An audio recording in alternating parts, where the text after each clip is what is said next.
আচ্ছা, তোমাদের ঝগড়াটা কি নিয়ে? আগে প্রধান মশাই, আমি ভেবেছিলাম আমি একটা ঘর দেব। তা আমার ঘরের দোতলাতে আমার বউয়ের শখ একটা বেলকনি দেবে। আমি দিতে না চাওয়াতে আমার বউ আমার উপর ক্ষিপ্ত হয়েছে। তোমরা ঘর দাওনি, দিতে চেয়েছো মাত্র, তাতেই এত কিছু? তুমি তো ঘরটাই দাওনি।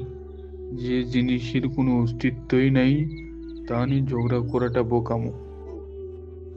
তুমি কবে দিবে ঘর, না দিবে তার ঠিক নেই, বুঝতে পেরেছো? খেয়ে দেয়ে কাজ না থাকলে যা হয় আর কি। সিপাই, এই দুই গাধাকে 50টি করে বেত্রাঘাত করো আর 500 টাকা জরিমানা করো। জঙ্গল প্রধানের কথা মতো পিঁপড়ে ও তার গিন্নিকে বেত্রাঘাত করা হয়। তাই বলি, কল্পনা করা ভালো, তবে পিঁপড়ের মতো এমন কল্পনা কিন্তু ভালো নয় বন্ধুরা।